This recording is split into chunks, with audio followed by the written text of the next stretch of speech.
Allez, vas-y, pourquoi pas. Vas-y, pourquoi pas. J'ai un scoop pour vous. Penalty sur Ronny Lopez à la 151e. J'ai demandé pourquoi on n'est pas revenu sur la VAR, mais la VAR ne fonctionnait pas. Le Colombien qui a pris le dessus, il a réussi son dribble. Falcao, oui, il est mort. Ce soir, je vais dire tout haut ce que tout le monde pense tout bas. Radio Diagonale, la web radio 100% rouge et blanche. Salut tout le monde et bienvenue pour un nouveau débrief, consacré à la victoire de l'AS Monaco face à Metz 2-1 sur la pelouse de Saint-Symphorien. Une victoire qui permet à l'ASM d'enchaîner après le PSG, mais pour autant une victoire qui n'a pas été facile, loin de là.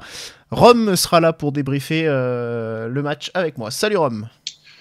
Salut Damien, salut tout le monde. Ouais, victoire certes, mais pas facile, pas parfaite surtout. Non, pas parfaite, mais bon, on va prendre, hein, on a besoin de points, hein, surtout face à un mal classé, un bloc bas, etc. Donc le plus important, c'est les 3 points, comme on dit, et je te laisse du coup commencer par les tiens. Le premier point, c'est que pour une fois, on a enfin profité d'une potentielle bonne opération. On reprend quoi qu'il arrive des points à Lille, Rennes et Nice. Lyon, on va voir, ils sont en train de jouer. Bon, Marseille a gagné, Strasbourg a gagné. On peut pas non plus reprendre des points sur tout le monde, hein, mais voilà. Quoi qu'il arrive, on reprend quand même à minima 2 points à ces 3 équipes-là. Donc ça, c'est une bonne chose parce que souvent, on était passé un petit peu à travers quand on était dans ce genre de situation. Le deuxième point, c'est que la première mi-temps a été catastrophique, on va y revenir, mais la deuxième quand même, c'est pas plus mal, mais on n'a quand même pas été foutu de se mettre à l'abri et tu sentais venir la carotte et l'égalisation sur la première occasion. Et le troisième point, c'est que je suis content parce que ça fait deux matchs de suite, 2 victoires. Alors celui face à Paris était un match quand même d'une toute autre facture. Mais moi, je milite depuis le début de saison pour que, même si ça se passait pas toujours bien, on retrouve cette paire de milieu de terrain Fofana-Tchouaméni. Quoi qu'il arrive, c'est ce qui a fonctionné l'année dernière, c'est ce qui continue de fonctionner, quoi qu'on en dise. C'est pas toujours parfait. Aujourd'hui, on le verra. D'ailleurs, c'est pas forcément celui qu'on attend qui a été le moins bon. Mais quoi qu'il arrive, c'est mieux. Quand les deux sont sur le terrain, les résultats sont un peu meilleurs que quand ça tente des trucs chelous ou quand Tchouaméni joue seul en point de basse. Donc voilà mes 3 points, il n'y a pas grand chose à dire d'autre. Ouais. Pour moi, du coup, c'est une erreur finalement qui décide un petit peu enfin pas qui décide du match, mais qui en tout cas permet de débloquer la situation. Ce qui me permet de dire quand même que la première période, comme tu l'as rappelé, était pas extraordinaire et donc pas très différente des problèmes des purges qu'on a vues jusqu'à présent face aux équipes mal classées.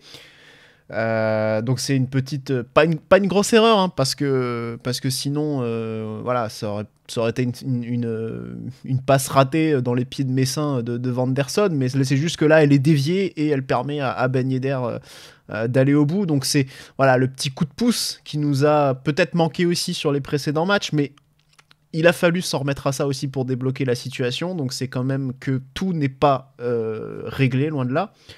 Le deuxième point, c'est justement sur la question du jeu. On parlait de cette première période qui n'était pas franchement extraordinaire, hein, loin de là, mais qui a quand même eu des choses un petit peu différentes. On a l'impression que Philippe Clément a voulu proposer autre chose, en tout cas tactiquement. On a peut-être un petit peu perdu la verticalité, mais voilà, on le sait, face à des équipes qui jouent pas, c'est plus difficile d'être vertical quand il te laisse peu d'espace. Donc j'ai l'impression qu'on a vu une équipe qui voulait un peu plus jouer dans les petits espaces, des petits jeux comme ça à plusieurs, et ça c'est pas, pour moi, c'est pas quelque chose qui est anodin quand on sait qu'il y avait Alexander Golovin qui était sur le terrain. Je pense que ça a beaucoup joué, hein, dans un petit peu cet aspect tactique-là, et je pense que c'est mon troisième point. Golovin doit vraiment nous apporter, et on doit vraiment pouvoir enfin compter sur lui sur cette fin de saison.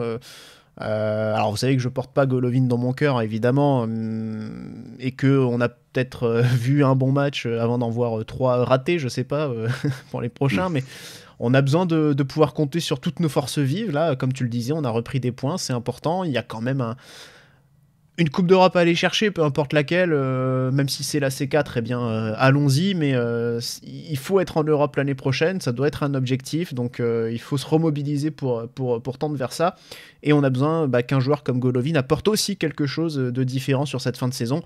Donc voilà, il a enchaîné 2 matchs de titularisation après Paris, c'était très rare, hein, donc voilà, tant mieux, espérons que pour lui ça annonce quelque chose de mieux, en tout cas des jours meilleurs pour lui, et où puisse un peu nous apporter dans ce sprint final.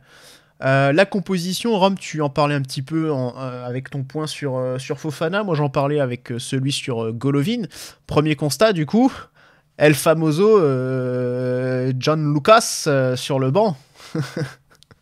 Ouais, c'est vrai que c'était la première surprise, mais également satisfaction. Globalement, on n'en peut plus vraiment de ce joueur. Après, du coup, avec l'absence de Folland pour maladie, rhinopharyngite, il restait que vraiment Ben Yedder. Boadou, quand même, bon, pour l'instant, ça reste un remplaçant. Donc, il avait fait le choix, plus d'un 4-2-3-1 avec Golovin en numéro 10, soutien de Ben Yedder. On verra que ça a changé en seconde mi-temps avec la sortie de Gelson. Mais pour le reste de la compo, il n'y avait pas de grande surprise, toujours pareil, cette histoire en défense centrale, il n'y a pas de réel titulaire. Maripane avait joué aussi avec le Chili, visiblement d'ailleurs, il n'avait pas été trop à son aise. Non, il n'a pas joué du tout, pour le coup. Ah, il n'a pas joué. Tu ne lis pas la diagonale. Non, je suis désolé. J'avais cru que les Chiliens lui en voulaient un petit peu sur la non-qualification, mais c'était pas par rapport à cette semaine. Alors c'était sur des matchs il y a précédents. 3 erreurs visiblement qui mettent un peu le chi dans la sauce. Okay. Mais là, cette semaine, sur la précédente trêve, il n'a pas du tout joué. Bon, alors du coup, il avait fait quand même la route, mais bon, il n'était pas titulaire. C'était Dizazi Badiachil. Pourquoi pas les latéraux, le gardien, il n'y avait pas de grande surprise. Voilà, encore une fois, c'était pour moi ce qui se rapproche quand même le plus d'une équipe type à partir du moment où Folland n'est pas là et où Diop quand même était sur des prestations moyennes, même si je crois qu'il avait marqué pour le coup, lui, un beau but avec les espoirs. Ouais, tout à fait, contre les îles Féroé. Oui, bon, après contre une adversité toute relative, certes, mais c'était bien parce qu'il venait juste de rentrer en jeu pour le coup, donc c'était bien pour lui. Et derrière, il fait une passe décisive en plus, je crois, pour Gouiri. Donc en 5 minutes, il a été décisif 2 fois face aux îles Féroé. Donc bon, c'était toujours bien pour lui. Oui, on peut noter aussi la titularisation de Vanderson, non pas en tant que carrière droit, puisqu'il y avait Ruben Aguilar, mais en tant qu'ailier. Donc voilà, choix un petit peu différent, parce que c'est vrai qu'on avait plutôt l'impression qu'il s'était pas qu'il s'était installé au poste d'arrière droit, mais on avait enfin mis Vanderson à son poste de prédilection plutôt. Donc voilà, un petit changement aussi opéré à ce niveau-là. Mais Aguilar avait été titulaire face à Paris, et Aguilar avait plutôt fait un bon match, donc bon, c'est un peu compliqué aussi, ce poste de latéral droit, il n'y a rien de vraiment acté, mais perso, je préfère avoir Vanderson plus haut sur le terrain que défenseur. Mais le sentiment aussi que Sidibé est plus trop dans les papiers, peut-être lié à sa fin de contrat à venir et certainement une non-prolongation. En tout cas, j'imagine, c'est le sentiment que ça donne, le fait de le voir un peu moins souvent aligné, et qu'on parle plus vraiment de sa prolongation, donc j'ai pas l'impression que ce soit vraiment en bonne voie. C'est peut-être lié, après c'est lié aussi aux prestations, moi je l'aime beaucoup, mais c'est vrai qu'il a eu quand même sa chance, il l'a pas forcément saisi. Aguilar, qui pour le coup semblait complètement hors du coup il y a encore pas si longtemps que ça, il a été remis un peu sur le devant de la scène, il a été bon, donc pas complètement illogique ce choix de Aguilar Vanderson. Alors sur le match, du coup, j'ai pas forcément très envie de parler de la première mi-temps. Première période, effectivement, on n'a pas vu grand-chose, donc j'ai pas noté grand-chose en réalité. Il y a quelques situations. Ce que je disais, voilà, c'est qu'on a le sentiment que finalement on a un peu plus essayer de combiner, comme tu le disais d'ailleurs, on a moins centré, où c'est vrai que c'était quand même quelque chose de très systématique d'écarter sur les ailes, sur les derniers matchs et de centrer avec un nombre, un déchet assez important. Là, j'ai l'impression qu'on a essayé de beaucoup plus de jouer dans les petits espaces, dans les pieds, notamment avec Golovin. Donc, ça n'a pas forcément apporté sur cette première période. Les transitions messines leur ont donné 2 occasions de frappe, mais bon, pas. Enfin, c'était vraiment première mi-temps vraiment pourri. Enfin, on s'est vraiment fait chier, quoi. Ouais, il manquait toujours la vraie petite différence, le petit coup de rein, comme tu l'as dit, ça. Il y a eu quelques combinaisons sympas, parce que quand même, tu sens que techniquement, il y a entre Golovin, Ben Yedder, même Vanderson est quand même assez intéressant. Chouameni, même si on reviendra sur son match, il a quand même plutôt du ballon. Gelson, toujours dans un registre un peu particulier, mais il tente des petites différences, mais au final, pas de vraie situation de but. J'ai même envie de dire, pas de situation de frappe. Je pense pas qu'on ait cadré en première mi-temps, qu'on ait ne serait-ce que beaucoup frappé au but.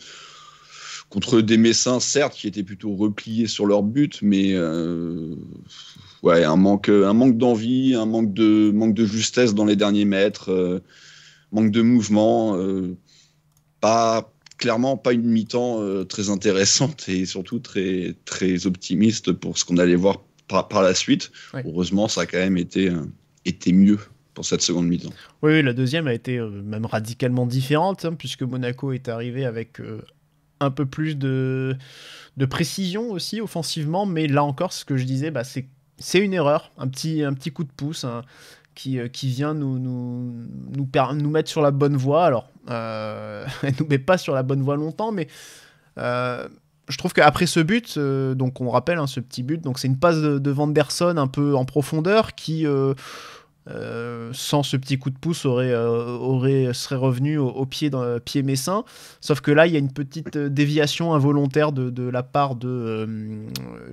c'était qui déjà ? C'était Dylan Brown qui remet involontairement dans la profondeur pour Ben Yedder, et là Ben Yedder va tromper en 1 contre 1 Marc-Aurèle Caillard. Là voilà, petit coup de pouce, on sent quand même les Messins assez démobilisés, et on arrive à enchaîner, enfin on a une bonne période derrière, donc moi je me dis bon allez c'est bon, là on doit pouvoir plier le match. Ouais, mais c'est ce que je disais dans mes points. C'est surtout, en fait, cette période-là, c'est 10 minutes où on va vraiment avoir beaucoup de situations. On peut quand même noter que Ben Yedder, du coup, il repasse en tête du classement des buteurs. Ouais, Martin Terrier dans le rétro. Martin Terrier l'avait égalé hier, et bon, il reprend un petit but d'avance. Mbappé joue ce soir, il est pas si loin que ça, et puis on sait très bien que ça peut aller très vite avec lui. Il peut marquer un triplé du jour au lendemain. Et ouais, c'est vrai qu'on va avoir plusieurs vraies situations. Oui, également, ne pas oublier, Ben Yedder, du coup, 66e but. Il se rapproche de plus en plus du top 10, qui est à 67, si tu prends les noms, mais il égalise, du coup, George Weah et... Nonda, je crois, qui sont à 66. Weah, c'est sûr. Et non, Julie, qui est à 66, oui, je crois. Oui. Je crois que c'est Julie. Et après, à 67, il y a du coup Anderson, très aigué. Enfin bon, voilà. Donc il y sera évidemment. C'est plus qu'une question de temps. Il reste 8 matchs. En nombre de buts, il est dans le top 10 par rapport au nombre de buts. Oui. Voilà, c'est juste qu'il n'est pas le 10e nom de la liste. C'est ça. Il est 13. Ils sont 13 à être dans le top 10, on va dire. Voilà. Pour simplifier. Et donc ouais, on va vraiment avoir une bonne période là de 5-10 minutes, mais on va rater beaucoup de vraies bonnes situations. On va commencer par Ben Yedder, Boadou aussi qui va en rater une belle, même si Ben Yedder lui met peut-être pas parfaitement. Il a quand même la possibilité de mieux piquer son ballon, puisqu'il a le temps quand même de la toucher sur la sortie de Caillard. Voilà, tu sens que ça va beaucoup mieux, mais tu te dis aussi, merde, on est encore reparti sur un match où on va se faire punir comme des glands, soit sur un contre, ou sur un coup de pied arrêté, sur une erreur défensive, même si ça fait quand même un petit moment qu'on donne moins de vrais gros buts, comme on a pu faire pendant un temps, et particulièrement la saison dernière. Mais ouais, au final, cette égalisation, elle va arriver un quart d'heure après. Alors, le but est magnifique, à moitié retourné acrobatique du défenseur messin est sublime. Il y a quand même un énorme problème de marquage. Qui est censé prendre ce mec? Sachant qu'il ne faut pas oublier, on a failli reprendre le même en toute fin de rencontre. Exactement le même. Le plus proche du joueur au moment du retourné, ça semble être Aguilar. En tout cas, c'est Aguilar qui monte sur lui. Donc on pourrait penser que Amadou a pu se défaire du marquage d'Aguilar. Ça, on peut le supposer en tout cas, puisque... Pas convaincu que ça soit Aguilar qui soit en marquage sur un défenseur de cette taille, de ce... Je sais pas, je t'avoue que... J'aurais plutôt envie d'incriminer un de nos deux grands, mais bon. Je pense pas, non, je pense qu'ils étaient assez occupés à ce niveau-là par d'autres joueurs. Il me semble... Peut-être un Tchouaméni, je sais pas, un Fofana. Mais je te dis, au moment de la reprise, c'est Aguilar qui est plutôt à côté de lui, donc voilà, j'ai l'impression que c'est peut-être lui qui aurait dû être un peu Lyon mène 1-0. Je sais pas. Ah, bon. Lyon mène 1-0. Voilà.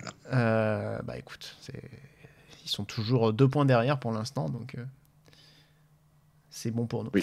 Mais oui, donc, et là on commence un peu à se faire peur au final, parce que en fait on a une bonne période messine tout simplement, et on se demande si ce match va pas nous échapper, quoi. Oui, parce que tu sens qu'on a potentiellement laissé passer notre chance de tuer le match. À l'inverse, les Messins, eux, se sont relancés. Ils ont une période un petit peu mieux. Ils vont quand même jouer de manière un peu plus offensive, ce qui fait qu'ils vont nous mettre un petit peu en difficulté. Nous, on croit avoir repris l'avantage assez rapidement, au final, par Boadou. Malheureusement, le but sera justement refusé par le VAR sur un hors-jeu. Et là, tu te dis, c'est pas possible, en fait, il y a rien qui va, on va encore passer au travers, on avait encore la possibilité de récupérer des points sur certains de nos concurrents et on va pas le faire. En plus, pour une fois, Boadou marque, putain.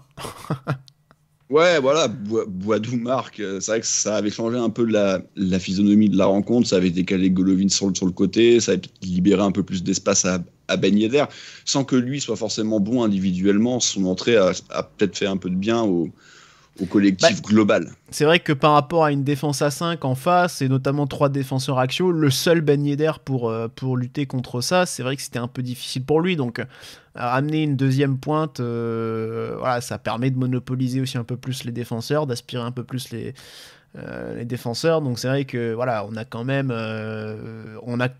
bien fait de faire ce changement. Clément, il a fait un peu contraint et forcé visiblement, parce que Gelson a été remplacé à cause de maux de ventre. Donc officiellement, après je sais pas, est-ce que c'était la véritable raison? Il n'était pas catastrophique, donc on peut penser que c'est ça, oui. Mais voilà, donc du coup ce changement en fin de compte a aussi fait du bien, parce que voilà, un deuxième attaquant face à 3 défenseurs centraux, a priori c'était quand même un peu mieux pour soutenir Ben Yedder, et puis pour l'éviter de se noyer un peu dans la nasse.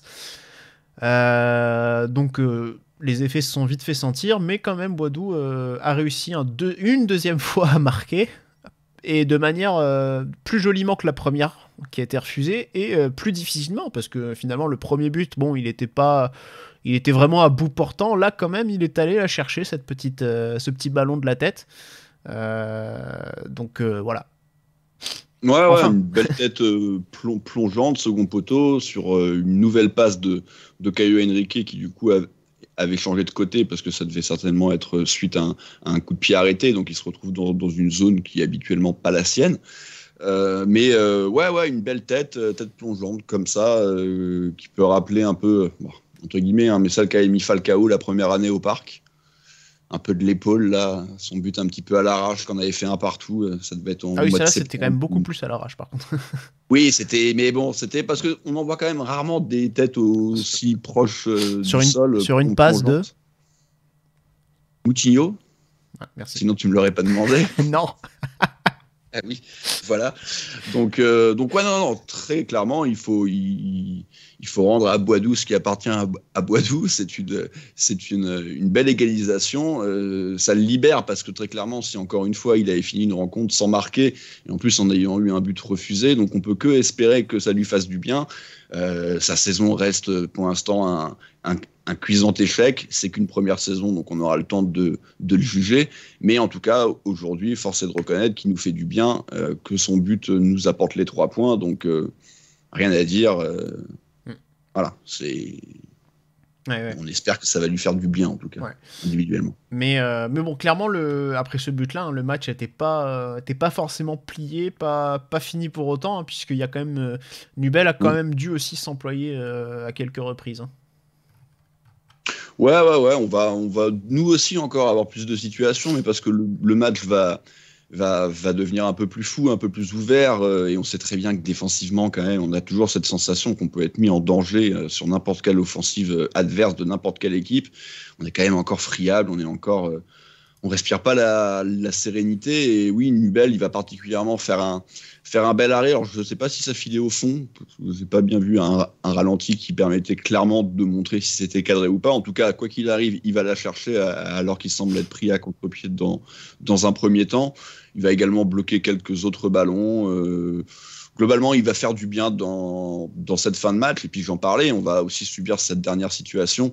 Braun, donc pour le coup, là, un défenseur. Parce que c'est vrai que tout à l'heure, j'ai dit qu'Amadou avait marqué, mais c'est qu'il n'est pas défenseur. Hein. Amadou, il jouait milieu excentré. Mais là, c'est Braun, pour le coup, qui a failli se rattraper de son immense cagade d'entrée de seconde mi-temps. Fort heureusement, les miracles, ça arrive quand même pas 2 fois. Donc, il la met au-dessus. Donc, au final, Monaco s'impose. C'est plutôt logique, quand même, sur la physionomie globale du match. On a plus de situations. On est supérieur techniquement, on est supérieur dans à peu près tous les compartiments du jeu, mais qu'on arrive quand même à se faire peur face à une équipe qui est en immense difficulté, qu'on voit quand même plus que tout droit aller en Ligue 2. Donc c'est quand même pas extraordinaire, quoi, de réaliser une prestation comme celle-là, alors qu'en plus on restait sur une très bonne performance et qu'il y avait eu la trêve entre-temps. Bon, l'important c'est qu'on a gagné, hein, donc on va pas faire les fines touches au vu de la saison, mais on a eu un peu le sentiment, oui, que ce match pouvait aussi basculer du mauvais côté, que la pièce pouvait retomber du mauvais côté. Alors ça aurait été dur. Ça aurait été un peu dur, mais est-ce que ça aurait été vraiment immérité aussi ? Enfin, je veux dire, on n'a pas eu beaucoup d'occasions, pas eu beaucoup de tentatives non plus. Alors, oui, il y a un but qui est refusé pour hors-jeu, après une bonne tentative. Il y a Ben Yedder qui peut mieux faire aussi dans la foulée de son but. Mais c'est vrai que, voilà, finalement, Caillard est pas beaucoup non plus inquiété, enfin, pas moins que Nubel. Donc c'est vrai que ça aurait pu être un peu dur, mais je sais pas forcément. Il fait la belle sortie dans les pieds de Boadou. Il est quand même un peu plus souvent, encore une fois. Hein. Il y a pas, je dis pas qu'on doit marquer 7-8 buts, hein, mais tu as quand même cette sensation d'une domination, certes un peu stérile, mais elle existe quand même. Encore une fois, il faut quand même rappeler que les Messins, ils marquent sur leur première occasion. C'est leur seule vraie occasion, c'est celle-là. Avant, il s'était absolument rien passé. Ceci dit. C'est pas... oui, mais je veux dire, la première mi-temps était quand même un peu plus à notre avantage. On était dans leur camp, même si on n'arrivait pas à trouver la solution. On l'a bien dit, on était quand même en domination globale de la rencontre. Bon.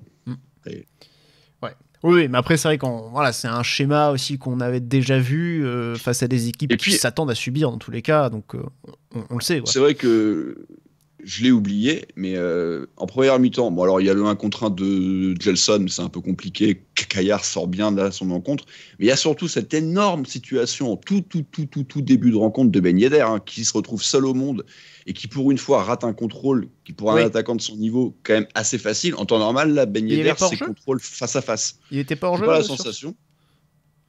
En tout cas, ça n'a pas été relevé et je ne sais pas si on a eu un ralenti dessus. Parce que je n'étais pas sûr s'il n'était pas hors jeu peut-être, mais oui, effectivement, le contrôle dans tous les cas était raté. Oui. Ah non, c'est sûr. Puis on pourrait parler aussi de la passe du plat du pied de Vanderson au quart d'heure de jeu qui remet sur Gelson, qui pour le coup avait fait une belle différence. Mais donc tu vois, t'as quand même... après c'est qu'on est maladroit, mais c'est un peu mieux que les Messins quand même. Donc, Ouais, bah, on va pas non plus se flageller, quoi. On Après- mérite quand même. de Après, gagner. heureusement que c'est mieux que le 19e du championnat, du coup, quand même. Sinon, on serait pas Bien en sûr. train de lutter pour les places européennes. On est d'accord. Mais bon, voilà, en tout cas, ces 3 points, on les prend, hein, parce que ça fait du bien, parce que ça nous permet de remonter à la 6e place. Donc, on repasse, on revient à égalité avec Lille. On profite du match nul de Nice et de Rennes pour reprendre quelques points. Donc, on est à 4 points de Nice et On est à de 6 points du Strasbourg. podium et on joue Rennes. Et on joue Rennes la prochaine fois. Donc, alors, je vais pas dire c'est le match à 6 points parce que ça veut rien dire, mais c'est un match qui va, ça veut dire quand même quelque qui va chose. compter, quoi. Ça veut dire quelque chose malgré tout, match à 6 points, parce que tu peux complètement te relancer pour le podium ou complètement lui dire adieu. Donc quand même. Ah oui. Eh oui.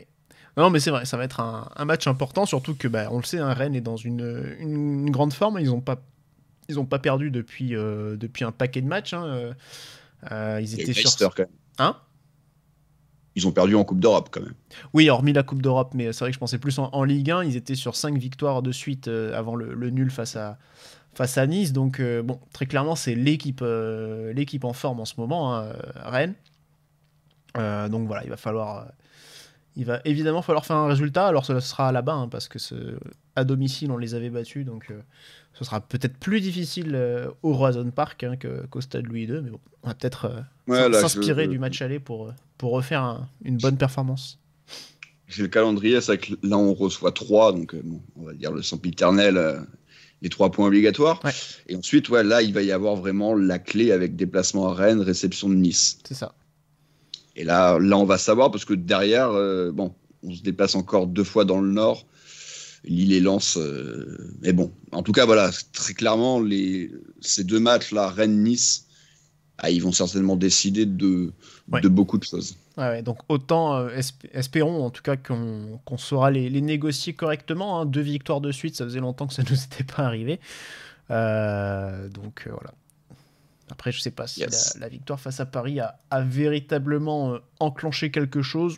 Vu la physionomie du match d'aujourd'hui, j'en suis pas convaincu, parce qu'on n'a pas vu une équipe ultra dominante face à un relégable. Donc bon. Mais est-ce qu'il y en avait pris 6 d'ailleurs contre Rennes juste avant la trêve? Oui, non, mais on est bien d'accord. Hein. On n'a pas fait un match extraordinaire. Ouais. Non, c'est sûr. Parlons du coup maintenant des performances individuelles, des tops et des flops. Donc toi, Rome, tu as choisi Youssouf Fofana.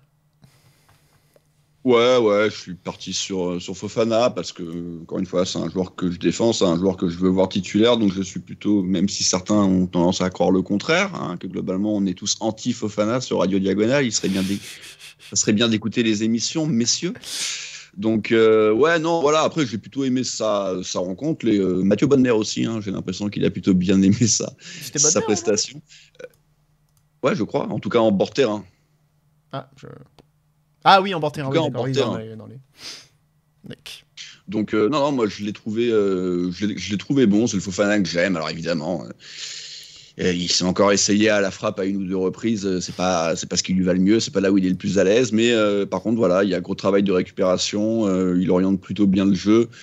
La dernière situation, c'est dommage parce qu'il fait une superbe intervention, un superbe interception, et puis il gâche tout en la donnant très très mal, ou c'est certainement pas non plus au bon endroit. Mais bon, ça arrive à la 90e, donc ça vient pas non plus complètement ternir une prestation que moi j'ai trouvé bonne aujourd'hui. Voilà, pas grand chose d'autre. Ouais. Quant à moi, j'ai choisi Alexander Golovin, voilà, donc je fais un geste. Mais voilà, je trouve que l'ASM a joué un peu différemment aujourd'hui, et c'était aussi en partie grâce à lui, parce que voilà, il joue un petit peu différemment dans l'entrejeu, il apporte quelque chose de différent dans la maîtrise du ballon, en tout cas sur ce match-là. Certes, il n'y a pas eu un truc particulièrement décisif, mais voilà, je trouvais que pour combiner dans les espaces, c'était beaucoup plus intéressant d'avoir un peu moins de ballons gâchés par des débordements et des décalages sur l'extérieur. Donc voilà, je suis plutôt content d'avoir vu un Monaco un peu plus en maîtrise techniquement, avec moins de pertes de balles et d'opportunités gâchées. Et donc voilà, c'est pour ça que j'ai choisi de mettre Alexander Golovin. Maintenant, évidemment, le plus dur pour lui, ça reste à confirmer, puisque ça fait quand même 4 ans qu'il ne le fait pas. Je peux pas m'empêcher d'en placer une petite quand même. Ah non, mais on est d'accord. Mais tu vois, moi, pour le coup, qu'il défend plus souvent, moi, personnellement, je l'aurais pas mis top aujourd'hui. Donc, comme quoi, tu vois. On aurait pu... après, c'est vrai qu'il n'y en avait peut-être pas énormément. J'aurais pas mis la défense, enfin pas de joueur de la défense non plus. Il y a des petits ratés de Ben Yedder qui font que, bon, peut-être... alors qui aurait pu nous permettre de nous mettre justement à l'abri plus tôt. Donc... oui, on est d'accord. C'est pour ça qu'on ne l'a pas mis. Hein. Non. Parce qu'il est bon quand même. Mais c'est vrai qu'on en attend tellement beaucoup. Ouais. Il nous donne, hein, mais on en attend encore plus. Ouais.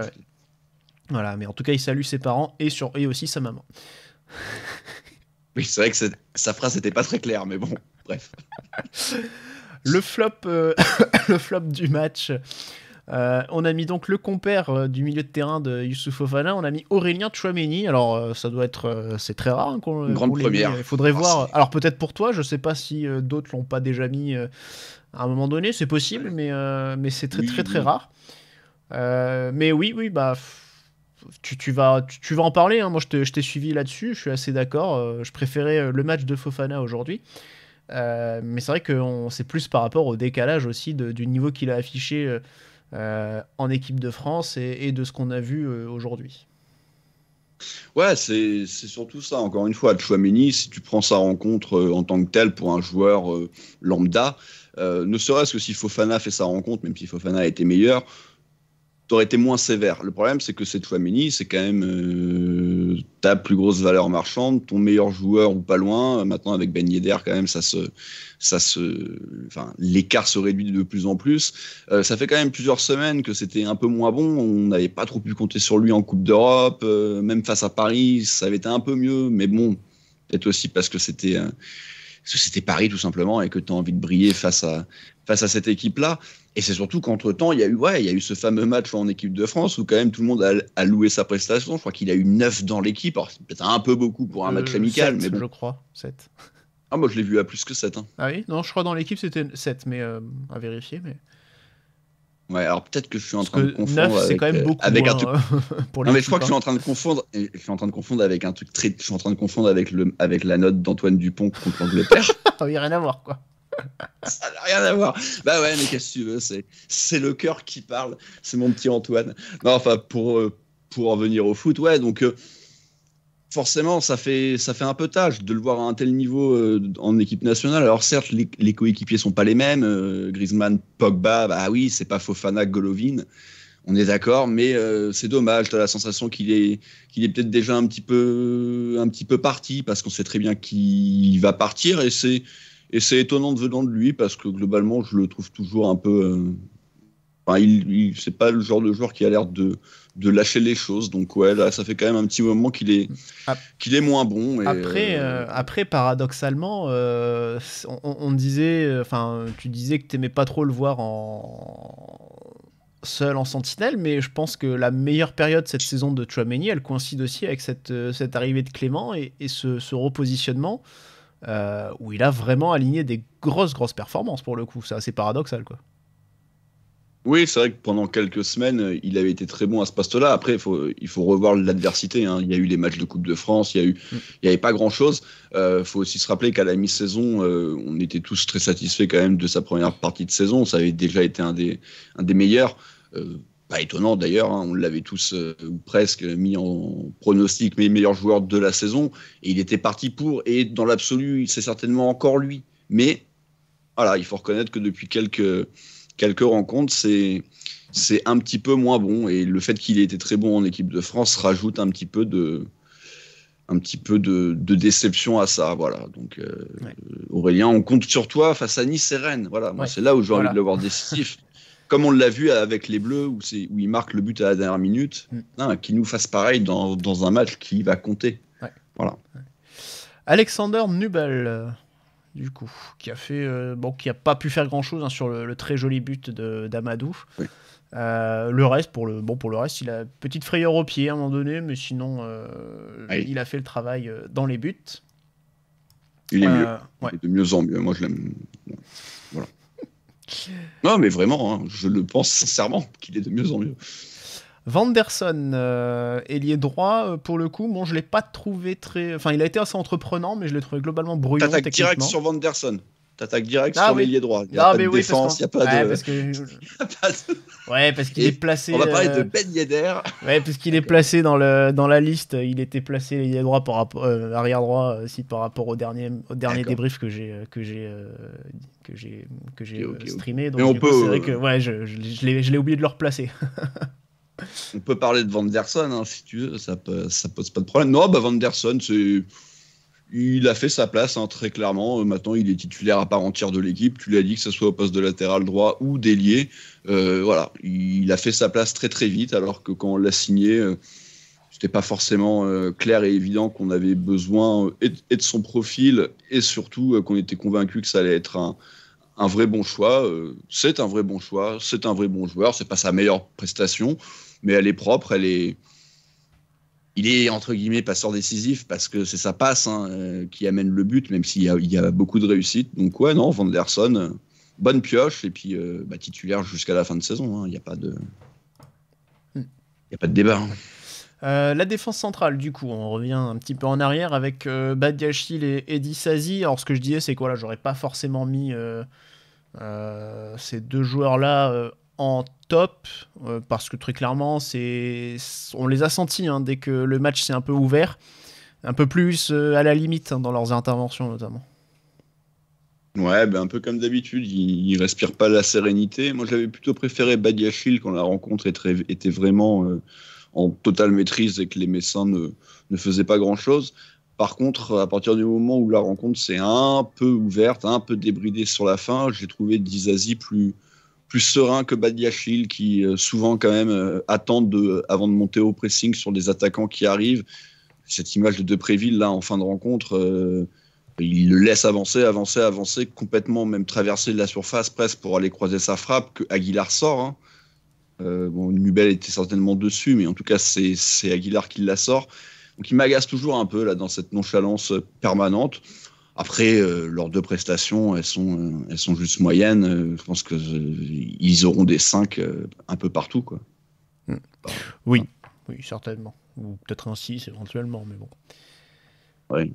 C'est un match correct. Nos latéraux, cette fois, donc pas Vanderson, Caio Henrique et Aguilar. Moi, j'ai trouvé par rapport à Caio Henrique qu'il y avait quand même pas mal d'espace dans son dos, mais en même temps on a retrouvé un Caio quand même un peu plus entreprenant aussi sur le plan offensif. Donc voilà. Et du côté d'Aguilar, j'ai quand même noté un bon match. Alors reste vraiment à voir par contre sa responsabilité sur le but. Il faudra revoir ça. Mais globalement, j'ai trouvé que voilà, il a beaucoup aussi participé dans le jeu offensivement. Et puis il a quand même bien tenu son rang sur le plan défensif. Donc voilà, je sais pas toi ce que t'en as pensé, mais j'ai quand même envie de souligner un bon match de la part des deux globalement. Ouais, je suis d'accord pour Aguilar, pas rien à rajouter. Et puis pour Caio, il est passeur décisif, encore une fois. Oui. Donc le but est évidemment important, mais parce qu'il vient d'une sublime ouverture. Donc bon match, un petit peu au-dessus de ce qu'on avait vu dernièrement pour Caio, qui pareil était un petit peu décevant. Et là, la prestation est plutôt pas mal. Et pour souligner l'omniprésence quand même d'Aguilar, qu'on a beaucoup vu, très souvent sollicité, 110 ballons touchés pour lui. Ouais. Donc c'est vraiment c'est le joueur qui a touché le plus de ballons sur ce match. Et Caio Henrique arrive aussi en 3e position avec 83. Donc voilà. C'est souvent comme ça. C'est souvent les latéraux quand même. Ouais. Donc on les a quand même pas mal utilisés. Et d'ailleurs, j'avais fait un petit article aussi du coup sur la diagonale sur les sprints, parce que c'est vrai que Caio Henrique est quand même le monégasque le mieux placé sur les courses à haute intensité en Ligue 1. En moyenne 23. Il est mieux que Verratti. Oui. Non, c'était pour Daniel. Ouais. Ensuite, nous avons alors Gelson Martins, on va l'évoquer assez rapidement parce qu'il est sorti à la mi-temps, hein, donc on l'a dit apparemment, enfin officiellement des problèmes, des maux de ventre. Est-ce que c'était la véritable raison ou est-ce qu'il y avait autre chose, je ne sais pas. Toujours est-il que malheureusement pour lui, le changement a apporté et a fait du bien à l'ASM, quoi. Oui, encore même si comme on l'a dit, ce qui débride le match, c'est une erreur et de toute façon, Gelson ou pas, ça n'aurait pas changé grand-chose sur cette ouverture du score. Après, sur ce qu'il avait fait en première mi-temps, c'était du Gelson, donc il tente beaucoup, il réussit peu de choses. Quand il a réussi enfin à faire une belle décision, quand même souvent dans le dernier geste, il se trompe. Vanderson gâche aussi un petit peu une potentielle belle situation, mais voilà, tu as toujours cette sensation que Gelson, il fait une partie du boulot et au moment où tu te dis c'est maintenant qu'il faut faire le bon choix, qu'il faut trouver la bonne zone de la passe ou tirer, il fait quasiment jamais le bon choix, quoi. Donc il est frustrant, c'est un joueur frustrant, Gelson Martins, et énervant à bien des aspects, mais avant tout frustrant, je trouve. Ouais, c'est un moment, je crois qu'il a failli se dribbler lui-même, quoi. Encore. Il est capable d'éliminer un mec, et puis derrière, au moment de faire la passe, il va marcher sur le ballon, et puis voilà. Ouais. Mais pareil, c'est le Monégasque qui tente le plus de dribbles cette saison. Ah ouais, c'est sûr. Ouais. Ah, ça c'est sûr, il tente. Hein. Avant ce match, en tout cas, il avait un ratio de 54% de dribbles réussis. Voilà. Ce qui est correct. Pas le pire. Voilà. C'est Tchouaméni qui a le meilleur ratio pour la SM d'ailleurs. Après, en volume, il est largement en dessous. Étonnant. Mais il a le meilleur ratio côté AC Mist et un des meilleurs ratios, troisième meilleur ratio aussi d'ailleurs en Ligue 1, mine de rien. C'est des petites stats qu'on voit pas beaucoup. Hein, attendez, j'ai oublié un petit truc. Il y a le score qui s'affiche, mais c'est pas du tout le bon. J'ai oublié de l'enlever. Et voilà. On va passer maintenant à Ben Yedder. Donc Ben Yedder, on l'a dit. Alors c'est vrai qu'il lui manque peut-être un peu plus de réalisme ou d'efficacité devant. Enfin, en tout cas, le bon geste, la précision pour permettre de mettre Monaco à l'abri et finalement de nous faciliter un peu la rencontre, même si c'est lui qui ouvre le score. Mais voilà, peut-être c'est pour ça qu'on l'a pas mis en top pour ce petit il en est déchet. pas loin. Ouais. Il en est pas loin. Très certainement, si on avait débriefé à 3, il serait rentré dans un 3e top. Il marque, il est quand même plutôt bon dans l'animation. C'est Ben Yedder, encore une fois. C'est un des tout meilleurs attaquants, si c'était peut-être le meilleur attaquant du championnat. Parce que je mets Mbappé sur un profil un petit peu différent, encore une fois, évidemment. Donc, oui, il nous fait énormément de bien. Il repasse meilleur buteur. Il marque son 66e but. Ouais, c'est capitaine Ben Yedder, le pauvre en plus en équipe de France quand même, il a quand même pas été gâté parce que il est appelé à chaque fois et là il y avait pas Benzema, tu te dis du coup il va avoir sa chance titulaire. Et non. Non, même pas.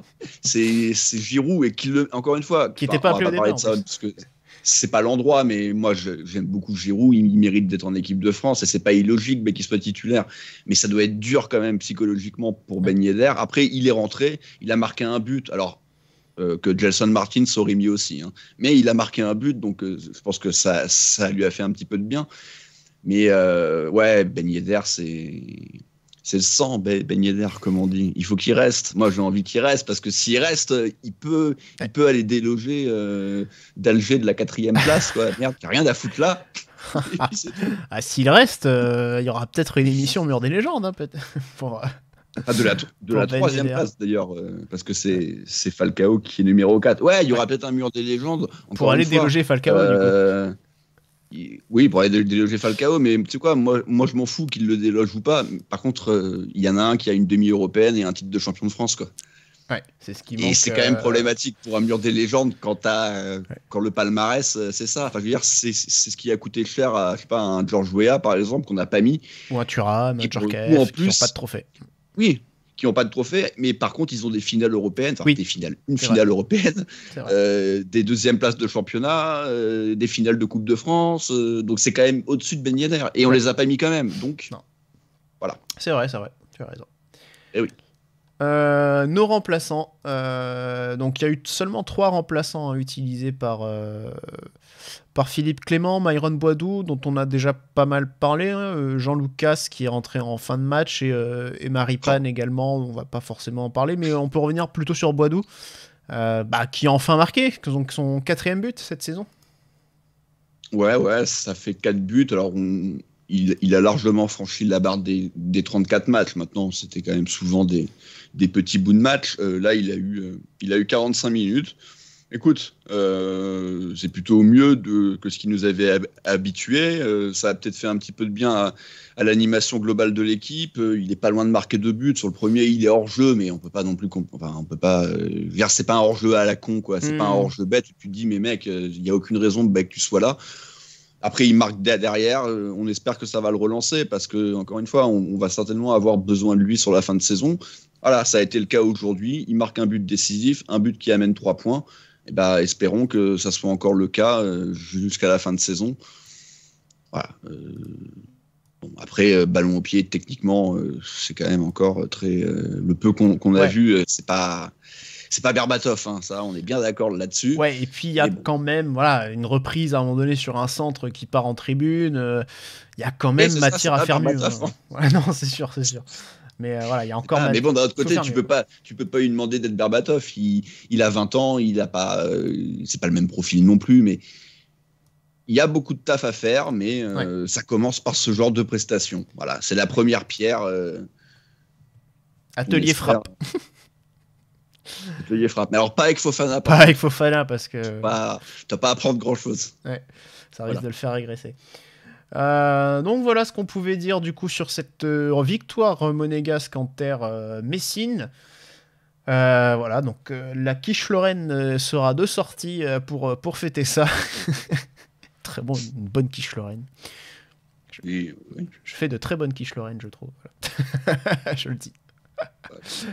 Voilà, Monaco du coup qui fait une bonne affaire au championnat. On espère évidemment que ça va continuer dans cette voie. C'est possible, hein, peut-être le 6/6 avec la rencontre à venir, Inch'Allah. Ce sera donc face à 3, au Monaco qui reçoit 3, le 3 de Bruno Irles qui j'espère va nous faire une petite fleur sur ce match-là. On peut toujours, de toute façon, il faut. Voilà. On peut rêver, mais ouais. 3, ils viennent de gagner en plus face à Reims, donc ils se donnent un petit peu d'air. Ouais. Voilà. Nous verrons. Ouais, effectivement, c'est vrai que 3, c'est aussi pas mal relancé sur ces 5 derniers matchs. Hein. Ils sont invaincus sur leurs 5 derniers matchs, donc mine de rien, je pense que ce sera peut-être pas un match très simple, mais bon, on est habitué maintenant avec Monaco. Aucun match n'est facile cette année. Et voilà, est-ce qu'on a eu des matchs très simples? Paradoxalement, face au PSG simple, quand ils étaient en claquette. Ouais, mais c'est ça, c'est terrible. Le match le plus simple, tu le fais contre la meilleure équipe. Alors certes, ils étaient venus en claquette, mais je suis désolé, hein, moi, le PSG en claquette, ça reste meilleur que Metz à 120%. Hein, donc c'est aussi parce que nous, on s'est donné la possibilité de se sortir les doigts du cul et pas de se les mettre, comme disait Wabi Kazri. Ouais. Pareil, il n'était pas trop sûr au niveau des expressions, mais bon. Non. Voilà. En tout cas, du coup, je vous rappelle le prochain rendez-vous sur Radio Diagonale. Eh bien, ce sera demain avec Mur des légendes consacré à Victor Ikpeba. Et bien sûr, un débrief dimanche prochain pour Monaco 3. Merci Rome, merci à tous de nous avoir suivis. Et donc, on vous donne rendez-vous également demain soir du coup. Salut à tous et Dagemunego. Ciao, ciao. Et bisous.